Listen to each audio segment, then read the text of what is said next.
जय श्री कृष्ण दर्शकों, मैं सृष्टि त्यागी सारथी एस्ट्रो में आपका स्वागत करती हूँ। आज हमारे साथ मौजूद हैं एक बहुत ही फेमस एस्ट्रोलॉजर डॉक्टर मधुप्रिया जी, जो कि लाल किताब और न्यूमरोलॉजी के विशेषज्ञ हैं। आपका बहुत बहुत स्वागत मैम। नमस्कार। तो मैम, आज मैं आपसे जानना चाहूँगी कि आपकी इस जर्नी की शुरुआत कहाँ से हुई? आपको बचपन से इंटरेस्ट था एस्ट्रोलॉजी में या फिर बड़े होकर आपको लगा कि ये फील्ड मुझे बहुत पसंद आ रही है तो मैं यहाँ जाना चाहूँगी? देखिए, मुझे शौक तो बचपन से था। जब मैं क्लास 6th में थी तब मुझे एहसास हुआ कि मुझे पामिस्ट्री का बहुत शौक है और मैं सबसे पहले कीरो की बुक मेरे घर पे थी और मैंने वो पढ़ना स्टार्ट किया था। और उसके बाद ये क्वेरी इतनी बढ़ती गई कि जब मेरे फैमिली एस्ट्रोलॉजर थे तो क्लास 9th से मैं उनके घर जाने लगी थी और देखती थी कि कैसे प्रेडिक्शन करते थे वो कि हाँ ये वर्ष में शादी होगी, अभी आपको हेल्थ प्रॉब्लम होगा, और वो चीज़ घटित होता था, चाहे मेरे परिवार में हो चाहे और भी रिलेटिव्स जो भी जाते थे। तो मुझे वहाँ से ही जिज्ञासा स्टार्ट हुई और आफ्टर बोर्ड एग्ज़ाम के बाद मैं उनके पास रेगुलर सीखने के लिए जाने लगी। उनका नाम भी लेना चाहूँगी, संजय सिंह उनका नाम है। और उन्होंने भी अपनी जिज्ञासा के कारण ही अपनी ये ज्योतिष में जो है रिसर्च स्टार्ट किया था। वो एक रिसर्चर हैं और वहाँ से मैं उनके साथ जुड़ी और उस समय जुड़ी थी जब ये सॉफ्टवेयर्स नहीं होते थे, जब ये सॉफ्टवेयर्स मार्केट में नहीं आते थे और हम हाथ से कुंडलियाँ बनाते थे। तो आज अगर आप जाओगे तो बहुत कम लोग होते हैं जो हाथ से कुंडलियाँ बनाते हैं क्योंकि सॉफ्टवेयर अवेलेबल हैं। तो उस समय हम हाथ से कुंडलियाँ बनाते थे। मैं स्कूल टाइम पे थी और उस समय से ये जर्नी स्टार्ट हुई मेरी। तो जैसा आपने बताया कि स्कूल टाइम से आपको बहुत ज़्यादा क्यूरियोसिटी हुई और आपने फिर इसको परस्यू किया जी, तो फैमिली ने आपको सपोर्ट किया कि ठीक है बेटा एस्ट्रोलॉजी? बहुत ज़्यादा नहीं। मैं अपने फादर साहब से बहुत डांट खाती थी कि भाई पढ़ाई कर लो, इसमें क्या रखा है। बट ठीक है, मैं छुप के चली जाती थी क्योंकि पास में घर था, तो कई बार ऐसे होता था कि डांट भी पड़ता था। और जहाँ होम टाउन था तो बहुत सभी पहले जो होते हैं काफ़ी लोग जो होते हैं सपोर्ट करने वाले होते हैं। तो ऐसे करके जिज्ञासा बढ़ती गई। किताबें मैंने बहुत पढ़ी और 2000 ईस्वी में मैंने फर्स्ट टाइम प्रैक्टिस करना स्टार्ट किया था, बहुत यंग एज से। तो भगवान की दया से प्रेडिक्शंस भी सही होते जाते थे। कुछ दशा ऐसी चल रही थी, मेरी गुरु की दशा चल रही थी और शायद प्लैनेट्स भी चाह रहे थे कि मैं सीखूं, तो मैं सीखती गई और सफ़र चलता रहा। बहुत ही अलग जर्नी रही है आपकी। जैसा आपने बताया कि उस टाइम पे इतने सॉफ्टवेयर्स नहीं होते थे और अब आपको इतने साल हो गए प्रैक्टिस करते हुए, तो आपके पास डेफिनेटली बहुत सारे लोग आते होंगे अपनी अलग अलग प्रॉब्लम्स लेने। तो आज के टाइम में सबसे ज़्यादा लोगों का मेन इशू क्या है? अगर हम आज से 10-15 साल पहले कंपेयर करें तो पहले डेफिनेटली कुछ अलग प्रॉब्लम्स रहती होंगी। बिल्कुल। देखिए, आज से अगर मैं 20 साल पहले की बात करूं, ठीक है, तो 20 साल पहले प्रॉब्लम ये होता था कि बच्चा को हम कौन से करियर में डालें, है ना, इंजीनियरिंग करवाएं या डॉक्टरी कराएं, है ना। लेकिन अब जो आते हैं, अब ये आते हैं कि बच्चे में एंजाइटी है, बच्चे को पढ़ने में मन नहीं लगता, बच्चे पेरेंट्स का बात नहीं मानते। तो इस तरह का एक सिचुएशन चेंज आ गया। पहले लोग आते थे कि हाँ मैरिज में प्रॉब्लम आ रही है, अब रिलेशनशिप में प्रॉब्लम आती है। तो ये सारी चीज़ें चेंज हो गई। पहले हेल्थ प्रॉब्लम्स भी बहुत कम होते थे। अगर मैं आज की बात करूं तो आज हेल्थ प्रॉब्लम 60% ज़्यादा बढ़ चुका है, जो बहुत कम एज से ही लोगों को आने लगा है। तो ये सारी चीज़ें ये 20 साल की जर्नी में मैंने देखा कि ये चेंज होता है, क्योंकि एस्ट्रोलॉजी में कैंसर भी प्रेडिक्ट होता है। अच्छा। कि अगर किसी के चार्ट में कैंसर का कोई योग है तो वो उसे डेफिनेटली उस समय होगा ही होगा जिस समय उनका ये योग बनेगा और दशा चलेगी। तो ऐसे हैं बहुत सारी चीज़ें रिलेशनशिप और हेल्थ इश्यूज में जाती। तो जब मैं छोटी थी तो मेरे अनुमान में ऐसा होता था कि पंडित और एस्ट्रोलॉजर वो एक ही लोग हैं, मुझे नहीं ज़्यादा डिफरेंस पता था। तो मैं मेरे जैसे और भी बहुत लोग होंगे जिनको असल में इसका डिफरेंस नहीं पता होगा। तो मैं आपसे जानना चाहूंगी कि इन दोनों में क्या डिफरेंस होता है? देखिए, जो पंडित जी होते हैं इसमें 2 पार्ट्स होते हैं। जो एस्ट्रोलॉजी है इसमें भी 2 पार्ट्स होते हैं। एक होता है रेमेडियल पार्ट जिसे हम कहते हैं कर्म कांड, और कर्म कांड में पूजा पाठ, ये जो आपने सुना होगा कि महामृत्युंजय की जाप करनी है, देवी स्तुति करनी है, तो ये सारी चीज़ें कर्म कांड में आते हैं। और ज्योतिष प्योर साइंस है, यहाँ कैलकुलेशन के हिसाब से आपके जन्म कुंडली बनाई जाती है और प्रेडिक्शन किया जाता है। तो ये दोनों ही बिल्कुल अलग हैं। जब भी आपके घर कोई कथा होगा तो ज्योतिषी नहीं आएगा, पंडित जी आएंगे। तो यहाँ से आपको समझना चाहिए। लेकिन अगर आपको अपने लाइफ के बारे में जानना है कि मैं आगे आगे क्या करूंगी, क्या बनूंगी, या मेरे लाइफ में प्रॉब्लम चल रहा है उसका क्या सॉल्यूशन है, तो आपको एक एस्ट्रोलॉजर के पास जाना पड़ेगा। आजकल की जनरेशन जो है वो ज़्यादातर लाल किताब के जो हमारे टोटके होते हैं उन पर इतना भरोसा नहीं करती है। अगर घर में भी कोई कर रहा है तो उनका ओपिनियन ये होता है कि ये क्या चीज़ें हैं। कुछ लोग उनका सीरियसली नहीं लेते हैं मतलब। जी। तो इस पर आप क्या कहना चाहेंगी कि उनका ये पर्सपेक्टिव कैसे चेंज हुआ जाए? जी, देखिए लाल किताब जो है ये बहुत पुरानी रेमेडियल बुक है और ये भारत से ज़्यादा विदेशों में पसंद की जाती है। ये ऐसी रेमेडी है जिसको अगर आप 40 दिन लगातार करते हैं तो आपके लाइफ के प्रॉब्लम्स दूर हो जाते हैं, और ये बिल्कुल इसके पीछे एक साइंस भी है, मैं जो आपको बताऊंगी। देखिए लाल किताब की कोई भी रेमेडी है वो 40 दिन की एक सीरीज है कि आपको 40 दिन करना ही करना है। अगर सारी रेमेडीज हमें 40 दिन करनी होगी? लगभग उसमें सारी रेमेडीज आपको 40 दिन करना है या 40 बार करना है। इसके पीछे रीजन ये होता है कि हमारे जो नक्षत्र होते हैं वो होते हैं 27 नक्षत्र, और 27 नक्षत्र 40 दिन में क्रॉस करते हैं, पूरे एक महीने में क्रॉस करते हैं। ठीक है, तो ये 40 दिन का जो एक बनाया गया है सर्कल, ये इसलिए बनाया गया है कि आपका जो कोई नक्षत्र खराब है और उसी समय आप रेमेडी कर रहे हो और उसका जो इफेक्ट आएगा आप पे, उसकी जो रेजेस आएंगी आप पे, जो ऑरा चेंज होगा, उसकी वजह से आपकी थिंकिंग या जो भी प्रॉब्लम चल रही है आपकी चेंज होगी। तो रेमेडीज बहुत ही साइंटिफिक है लाल किताब के, और लोगों को करना चाहिए। तो जैसे अभी आपने नक्षत्र की बात की कि नक्षत्र खराब चल रहे थे, ग्रह खराब चल रहे थे, तो किसी इंसान को वो समझ कैसे आए कि उस टाइम उसके नक्षत्र खराब चल रहे हैं या ग्रह खराब चल रहे हैं? देखिए छोटी छोटी बात है। अगर आपको ऐसा लगने लगे कि आप बहुत अच्छे थे, आप बहुत एनर्जेटिक थे, अचानक से आपको आलस आने लगा है, आपको पढ़ने में मन नहीं लग रहा है, या फिर ऐसा है कि आपको काम करने में मन नहीं लग रहा है, आप सो रहे हैं, है ना, टीवी भी देखने में मन नहीं लग रहा है, कुछ करने में, तो कहीं नहीं तो कहीं आपका शनि खराब हो रहा है ना, क्योंकि शनि को हम कर्म प्रधान ग्रह कहते हैं, और अगर आप कर्म करने में आपको आलस आ रही है तो आपका शनि खराब हो रहा है, या फिर आपके बहुत बाल गिर रहे हैं, घर में देखोगे अचानक से किसी के बहुत हेयर फॉल होने लगे, ठीक है, या फिर दांतों की समस्या आने लगी, तो राहु खराब है। जैसे हम एस्ट्रोलॉजर हैं तो हम देख कर ही आपको बता देंगे, अगर आप फर्स्ट टाइम मेरे पास आओगे तो आपके जो भी आपका फेस रीडिंग है या फिर आपके बोलने का ढंग है, उससे हम बताइए, आपके प्रॉब्लम से ही बता देंगे आपका ये ग्रह खराब होगा। एस्ट्रोलॉजी तो बाद में चेक करते हैं, लेकिन यहाँ पर ग्रहों के हिसाब से आपको ये समझ में आ जाता है कि प्रॉब्लम क्या है, और उसका जब तक आप निदान नहीं करेंगे तो आपको ये प्रॉब्लम लगा रहेगा। दुनिया में हर किसी के ग्रह नक्षत्र अलग अलग होते हैं, बट आजकल तो सोशल मीडिया का जमाना है, तो उसमें हम इतना ज्यादा सोशल मीडिया पर देखते हैं कि अगर आप कैंसर राशि से हैं तो आपके साथ ये कर लो, या आपकी पर्सनालिटी ऐसी ऐसी होगी, या अगर आप एक्वेरियस है तो ऐसा कर लो। तो क्या ये कितने हद तक ये चीज़ें सही हैं? देखिए ये मैं कहूँगी कि बहुत भ्रमित करने वाली चीज़ें होती हैं, क्योंकि जब किसी एक पर्सन का बर्थ होता है, इवन आप देखोगे कि जो जुड़वा बच्चे होते हैं उनकी भी डेस्टिनी एक नहीं होती है, बिल्कुल अलग लाइफ होता है। तो ऐसा कभी नहीं हो सकता है कि आपका दिन और वो किसी और कुंभ राशि, अगर दोनों कुंभ राशि हैं तो उनका दिन सामान्य हो, है ना। तो यहाँ पर इसलिए ये डिफरेंस होता है, क्योंकि हो सकता है कि कुंभ राशि है उसका शनि कहीं और प्लेस्ड है, ठीक है, वो शनि कोई और नक्षत्र में प्लेस्ड है।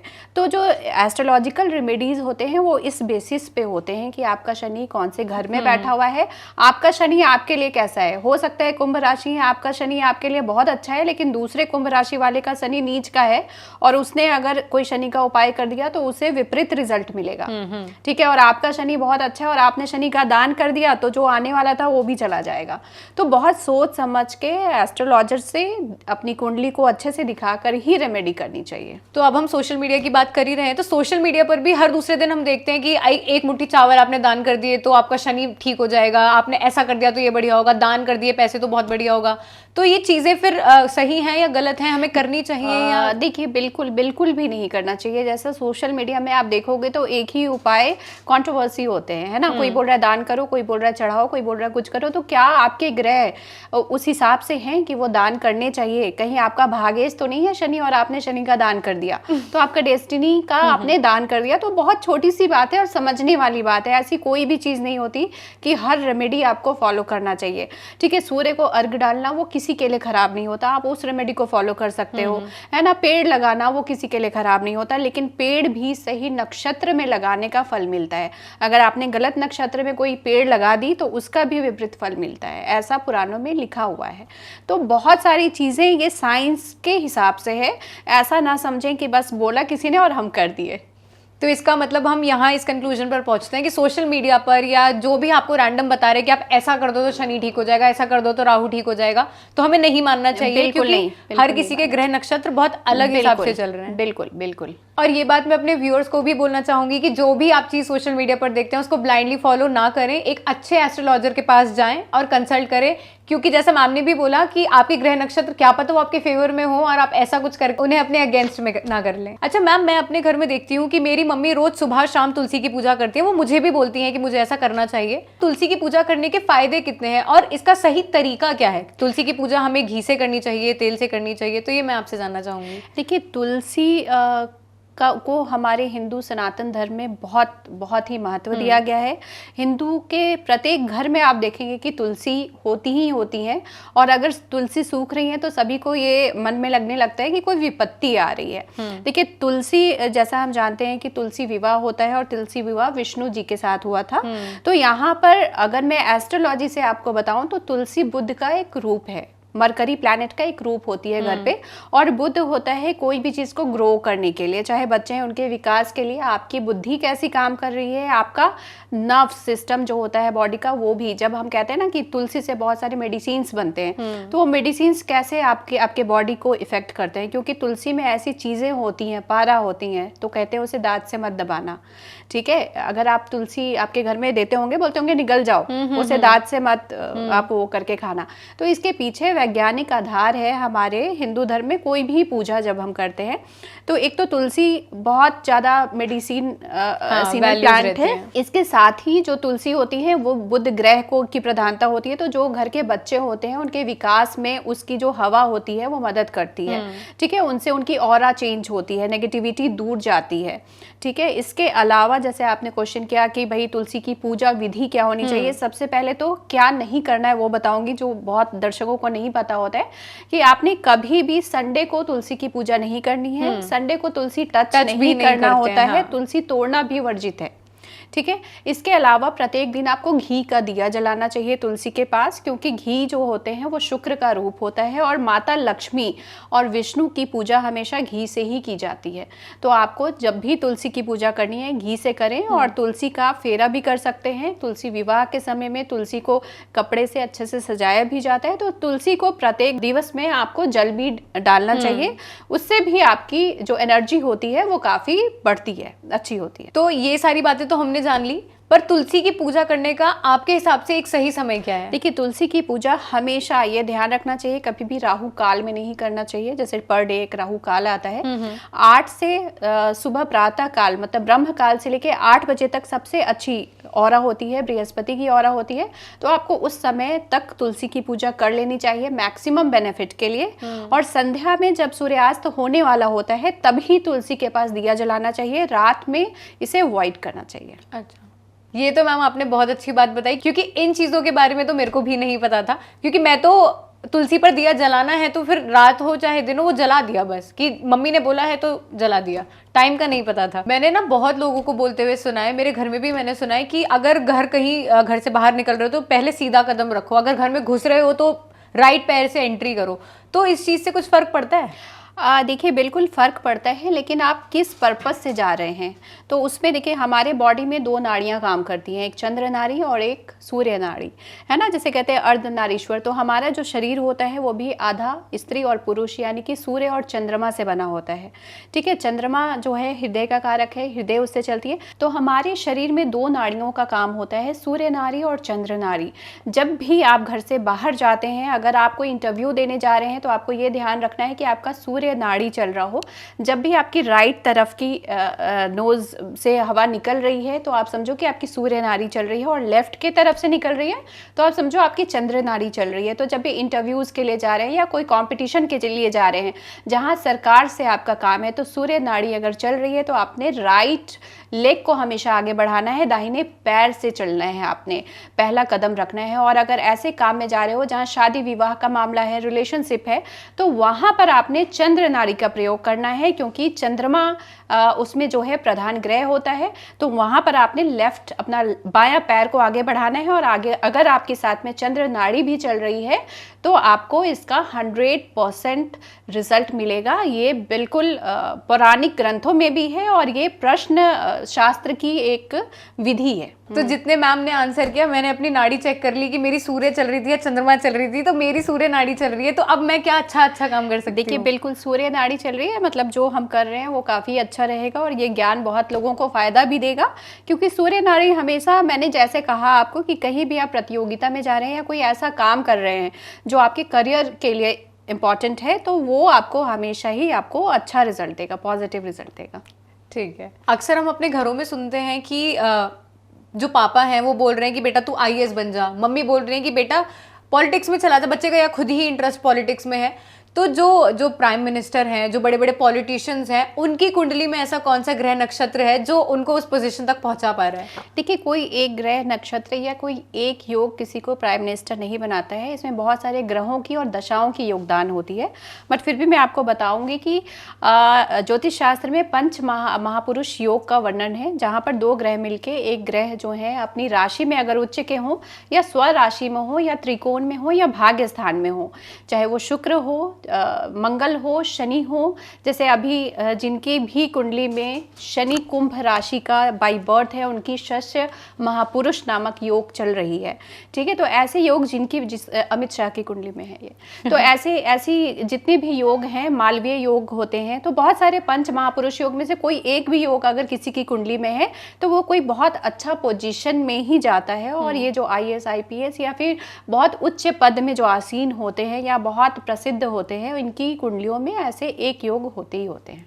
तो किसी की भी कुंडली में सबसे अच्छा योग कौन सा माना जाता है? देखिए गज केसरी योग जो होता है वो चंद्रमा और बृहस्पति के मिलन से बनता है। अगर ये योग आपके लग्न में है, भाग्य स्थान में है या फिर कोई भी केंद्र में है, तो ऐसे जब गज केसरी योग बनता है तो आपको अनलिमिटेड आपको अपॉर्चुनिटीज मिलते हैं, नॉलेज मिलता है। एक्चुअली नॉलेज के पीछे ही पैसा आता है। तो यहाँ पर आपको जो है बृहस्पति को, अगर आपकी कुंडली में, मुझे लगता है ऐसा कि अगर बृहस्पति और शनि आपकी कुंडली में बहुत अच्छे प्लेस्ड हैं और इनसे अगर शस्य योग बनता है, अगर आपकी कुंडली में गज केसरी योग बनता है, मालवीय योग बनता है, तो आप कहीं नहीं तो कहीं बहुत ऊंचे पद पे या फिर आपको लाइफ में बहुत अपॉर्चुनिटीज मिलेंगी और आप आगे बहुत बढ़ सकते हैं। जैसे अभी आपने शनि की बात की, तो मैंने ये भी सुना है कि शनि बहुत स्ट्रॉन्ग ग्रह होता है, कि अगर किसी का शनि खराब चल रहा है बिल्कुल तो बहुत सारी प्रॉब्लम्स उनको फेस करनी पड़ती बिल्कुल बिल्कुल। देखिए जहाँ तक शनि को हम मानते हैं, अगर शनि स्व राशि के हैं, मकर या कुंभ में हैं, तो बहुत अच्छा रिजल्ट देते हैं। शनि उच्च राशि के हैं अगर तुला में, तो भी बहुत अच्छा इफेक्ट देते हैं।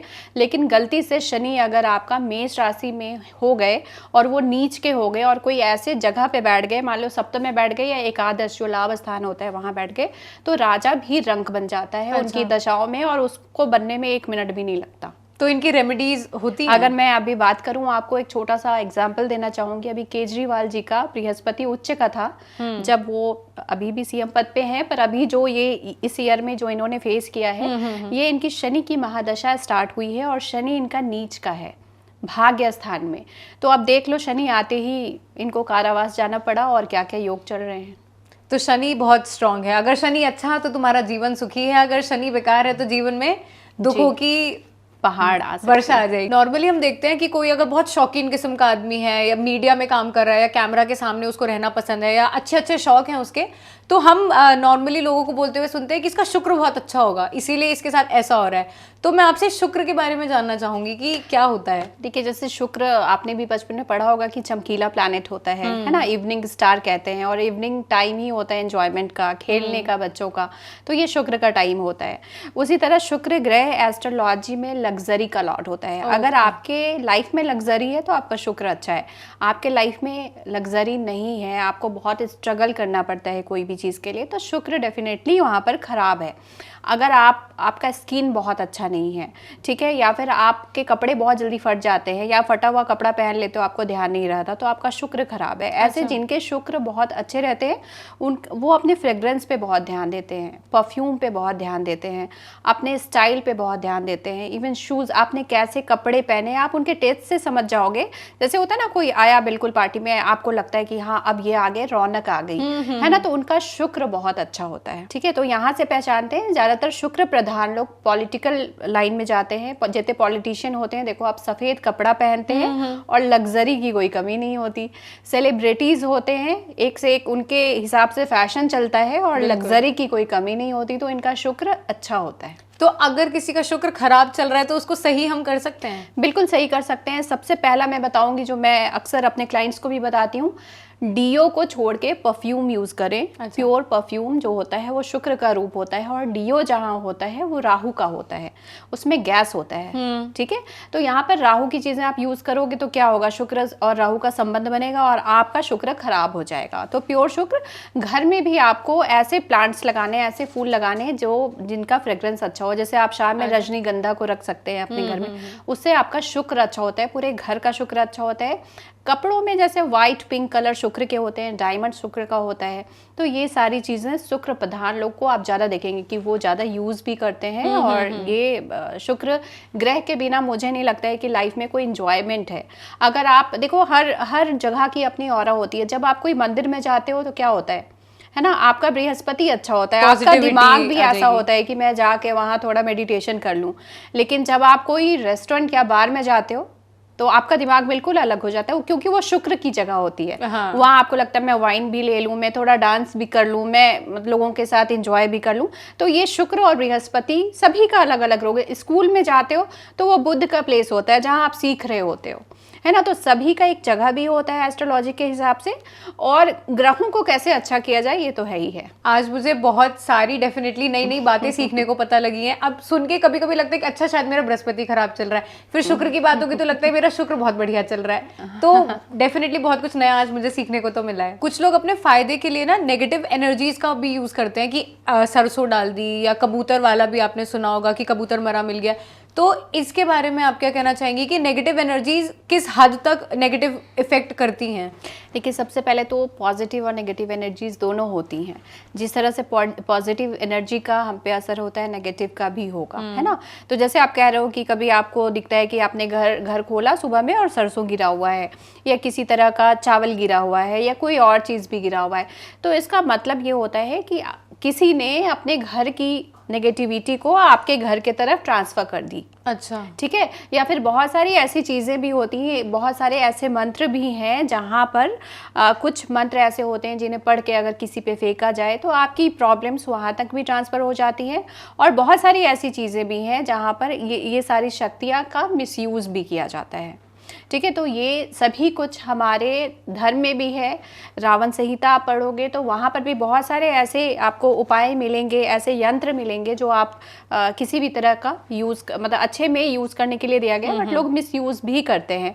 तो इनका भी इफ़ेक्ट पड़ता ही पड़ता है, हमारे डेली लाइफ में पड़ता है। कभी ऐसा होता है कि आप गए और आपने कोई चीज़ गिरा हुआ है, आपने कपड़ा लांग लिया और आपका आकर तबीयत खराब हो गया। ठीक है, तो ये सारी रेमेडीज़ होती हैं और ये नेगेटिविटी होती हैं। और जब भी कभी ऐसा आपको होता है तो हमेशा अपने ऑरा को क्लीन करना चाहिए, चाहे आप सॉल्ट वाटर से नहा लें, रोज़ वाटर से नहा लें, या फिर नमक को, जैसे हम कहते हैं कि नमक को 7 बार एंटी क्लॉक घुमा के आप उसे कोई भी वॉश बेसिन में वो कर दें, फ्लश कर दें, तो इससे आपकी नेगेटिविटी जल्दी निकल जाती है। तो ये जो आपने चीज़ें बताई, ये तो हम नॉर्मली भी कर सकते हैं। बिल्कुल बिल्कुल, क्योंकि हमें क्या पता कि किसी के कपड़े के ऊपर हमने पैर रख दिया या कोई ऐसी चीज़ हमने नहीं, कभी कभी जब आप ध्यान दोगे, जनरली अभी नहीं देते हैं लोग, ज़्यादा यूज़ करते हैं अब वाहनों का, बट फिर भी कभी आप वॉक कर रहे हो और कोई चीज़ को आपने लांग लिया और आपको लगने लगा कि मेरा काम ही रुक गया यार, जब से मैंने, फिर आप रिकॉल करते हो कि मैंने ना वो चीज़ देखा था अपने घर के बाहर, उसके बाद से मेरा काम ही रुक गया। ठीक है, या फिर मेरी हेल्थ उसके बाद से ख़राब हो रही है ना। ये तो बहुत मतलब छोटी छोटी चीज़ें हैं, होती तो बहुत बड़ी बड़ी चीज़ें भी हैं, बट आपको हमेशा अपने डेली लाइफ में कोई भी ऐसा चीज़ मिलता है जो आपको लगता है कि नहीं ये थोड़ा सा अटपटा लग रहा है, तो आपको ज़रूर ध्यान देना चाहिए और किसी विशेषज्ञ से सलाह लेनी चाहिए। तो मैं आपसे एक ऐसा कुछ आपको एक्सपीरियंस जानना चाहूँगी जो आज तक भी आपके दिमाग में है और बहुत ही कुछ अलग ही एक्सपीरियंस था? देखिए, एक्सपीरियंस तो मुझे लगता है कि जब मैं अपने टेबल पे बैठती हूँ तो रोज़ एक नया एक्सपीरियंस होता है, एक नई कहानी होती है और काफ़ी इंटरेस्टिंग होती है, बहुत कुछ सीखने को मिलता है। और कभी कभी जो सामने बैठे होते हैं उन्हें ये नहीं पता होता कि मेरे लाइफ में क्या चल रहा है। जब हम एस्ट्रोलॉजी में बताते हैं तो उन्हें पता चलता है कि हाँ, उनके लाइफ में ऐसी चीज़ें चल रही हैं या उनकी सोच ऐसी है। एक एक्सपीरियंस है जो बहुत अर्ली एज में था, जब मैंने 2-3 साल ही लगाए होंगे और मैं बिल्कुल फर्स्ट ईयर कॉलेज में थी या 12th में, मान लो उस समय 12th होता था। उस समय एक बच्चा था जिसे कैंसर हो गया था और वो बच्चा था करीब 13 साल का बच्चा था वो, और वो बहुत विश्वास के साथ आया था मेरे पास और उसने कहा था कि आप प्लीज़ मेरा हाथ देख दो और मुझे ठीक कर दो, क्योंकि उसे इतना बिलीव था उस समय, शायद बाय गॉड ग्रेस उस समय से ही लोग मुझे बहुत मानते थे और उन्हें लगता था कि मैं जो भी बताती हूँ वो सही बताती हूँ। और ये कैंसर का प्रेडिक्शन भी मैंने किया था। और वो बच्चा जब बहुत बीमार पड़ गया और उसका लास्ट स्टेज चल रहा था, तब उसने मुझे बोला था, प्लीज़ दीदी आप मुझे ठीक कर दो, अगर आप मुझे मेरा हाथ देख दोगे तो मैं ठीक हो जाऊँगा। और उसका जो ये बिलीव था, आप मानोगे नहीं, मैंने 6 महीने एस्ट्रोलॉजी नहीं की थी, क्योंकि एस्ट्रोलॉजी एक ऐसी चीज़ है जहाँ प्रिडिक्शन कर सकते हो, छोटी चीज़ों को ठीक कर सकते हो, आप दिशा को बता सकते हो कि आगे गड्ढा है, पर आपका जीवन और मृत्यु पे कोई कंट्रोल नहीं होता। तो यही परम सत्य है एस्ट्रोलॉजी का। तो कभी भी आपको ऐसे कोई भी चीज़ में विश्वास नहीं करना चाहिए कि आपको लगेगा कि पूर्णतः ये मुझे चेंज कर सकता है। कर्म पे भी उतना ही आपको विश्वास करना पड़ेगा, तभी आपका भाग्य भी साथ देगा। ये आपने बहुत सही बात कही कि कर्म पर विश्वास करो, भाग्य तो तभी साथ में होगा। हमने आम लोगों को बात करते हुए भी देखा है कि अगर किसी के लाइफ में कुछ बुरा चल रहा है और बहुत टाइम से वो समय बेकार चल रहा है, तो वो एकदम बोलते हैं कि मेरा राहु बहुत खराब चल रहा है। तो हम कैसे जान सकते हैं कि हमारा राहु खराब है और इसको फिर हम कैसे ठीक कर सकते हैं? देखिए, राहु जो होता है एक छाया ग्रह होता है और राहु का जो इफेक्ट होता है आपके सीधे ब्रेन पे होता है। ठीक है, जितने लोगों को फोबिया की बीमारी होती है, जितने लोगों को एंजाइटी होने लगता है, अचानक उनके काम रुकने लगते हैं, अचानक उनके साथ किसी इस तरह का, जैसे अभी हमने बात की थी, है ना, कुछ उटपटांग सी चीज़ें होने लगती हैं कि उन्हें लगता है कि हमारे ऊपर किसी ने कुछ कर दिया है, तो ये सारे राहु के पीरियड्स में ही होते हैं। अच्छा। क्योंकि छाया ग्रह है तो छाया का इफेक्ट देगा, और राहु में ऐसी चीजें होती हैं कि आपको पता भी नहीं चलेगा और आपके अंदर क्या आ गई। ठीक है, अचानक से कोई चीज डायग्नोस हो जाना, है ना, बीमारी डायग्नोस ही नहीं हो पाना, तो ये सारी राहु की हैं। दांत टूट जाना, दांतों में प्रॉब्लम आना, ठीक है, राहु का पहला लक्षण है।